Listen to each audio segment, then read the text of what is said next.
Comparing and ordering large whole numbers. Our learning target for comparing and ordering large whole numbers is, I can apply my understanding of place value so that I can order and compare large whole numbers. So we talked about place value previously. We're going to apply that to making comparisons of numbers. I will know I've got it when I score or earn a SMART score of 80 or better on the IXL skill sets that are assigned to me. Start off, we're going to be comparing two numbers. But before we can do that, we have to recognize what this symbol represents when we're making a comparison. So there's a few symbols we're going to cover. Now you may have had some tricks in the past about the alligator always eats the bigger number. And that's a very good tool to use when we see two numbers on either side of the inequality. But do you recognize this symbol without numbers on either side of it? Do you know that this symbol represents greater than? And then we have this symbol. This symbol has a alligator eats the bigger number mouth also. However, do you know what this symbol is when we don't have two numbers on either side of our inequality? You need to know that this symbol is the less than symbol.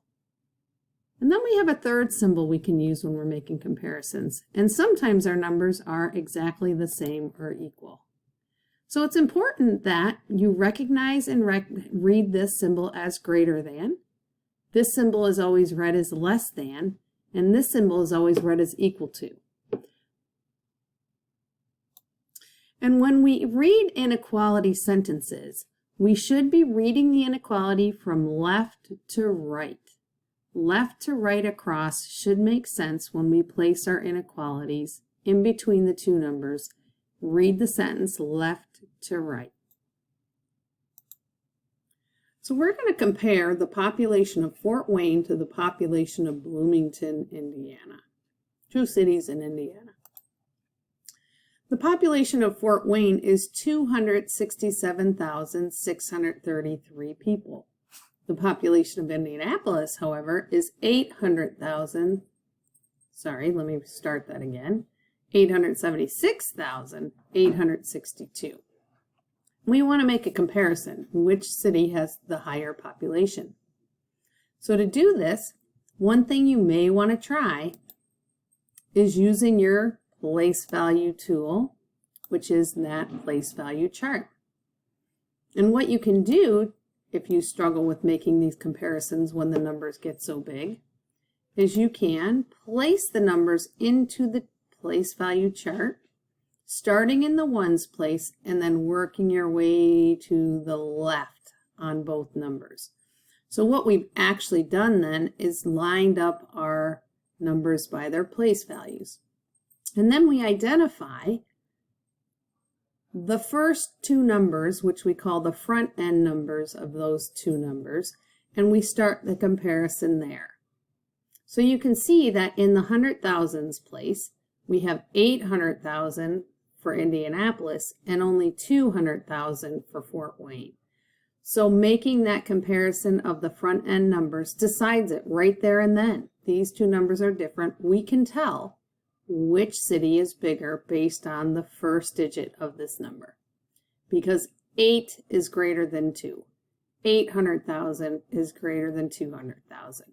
So when we go to write this, we have to make sure we read it left to right to make a decision on which symbol goes in. So Fort Wayne, we said, was less than, that's the symbol right here, their population was less than Indianapolis.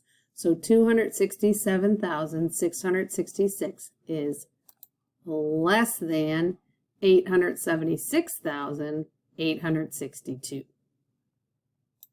Now, some people do look at this and they may think, well, you can reverse the way we say this. We could say Indianapolis's population is greater than Fort Wayne's population, and that would be correct. But based on the symbol we have here, you wouldn't read greater than for this symbol. You would read less than. You would have to reverse these two cities and reverse these two populations to use the greater than symbol. So just be careful. We always read the inequality left to right. So the symbol that you put in is based on your reading of the inequality left to right. So now we're going to compare the population of China to the United States. China has 1,393,000,000 people. The United States has 328,200,000 people. It might be helpful to some of you to line up those numbers again, starting with the ones place and you're working your way out to the front end of both numbers. I put China on top and the U.S. population underneath it.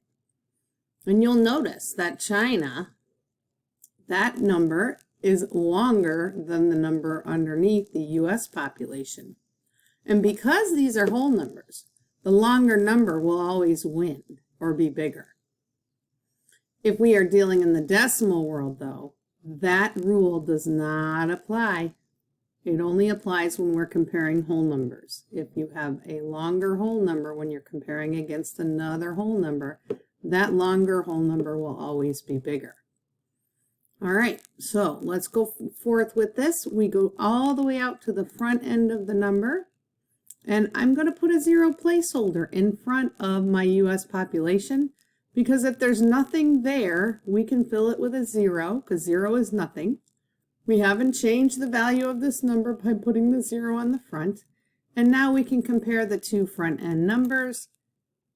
We start on the front end and we go in, but we don't need to go in because 1 is greater than 0.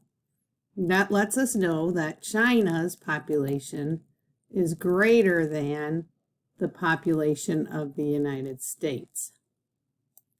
China's population is greater than the U.S. population. So we took the greater than symbol and put it in between. All righty, next. We're going to do another comparison here of Detroit, city of Detroit in Michigan, to compare to the city of Nashville in Tennessee. Detroit has a population of 673,104 people, where Nashville has a population of 673,098 people. So again, one little trick you may want to do just to keep your visual good is to line up, starting in the ones place, line up your place values, work your way out to the front end of the number. You'll notice on these two numbers, you do not have one longer than the other. So you're not able just to make a decision, the longer number is greater. You have to now work on starting on the front end of the number, the 6's, and you're going to work your way to the right, making comparisons. 6 and 6 are the same. We can't tell. They both have 600,000 people. They both have 70,000. They both have 670,000 people. We can't tell yet. They both have 673,000 people. So far, they have the same amount. Until we get to right here. They are different. As soon as you hit a place value where they do not match, that's where you can make your decision. 1 is greater than 0.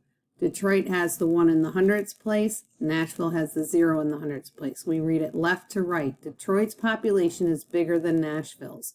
So 673,104 is greater than 673,098. And that means that Detroit's population is greater than Nashville's population. All right, finally, we have one problem. We are going to order the populations from least to greatest. Least to greatest. You got to watch those directions. Sometimes they reverse it on you, and they want you to put it in the opposite order from greatest to least. So read that carefully. Sometimes they say, put the populations in ascending order. That means smallest to largest too, ascending.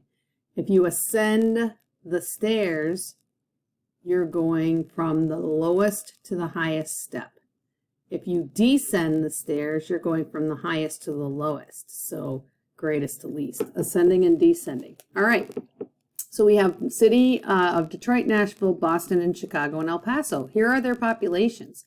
We're going to make some comparisons and try to put them in order from the smallest size city to the largest size city.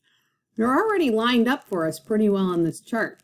So remember, when they're lined up like that, we can simply start on the front end of our numbers and work our way in to make comparisons until we find digits that are different from one another. So we're going to start with the front end. And what we see here is Chicago is the longest number in our table. Because it's the longest number and we have no decimal points in these numbers, they're whole numbers, we can say Chicago is the largest city. So I'm going to put a 5 by that because we're going greatest at the end. So that's our 5th city. It's the biggest. Now we're going to look at the front end of the next set of numbers. And we see a 6, a 6, a 7, and a 6. Ooh, Boston then, because 7 is greater than 6, must be our 4th largest city. Or our 2nd largest city. Sorry, I said that wrong. Had to think for a second. It's our 2nd largest city, so it'll be 4th in the list. Now we're going to compare the 10,000s place.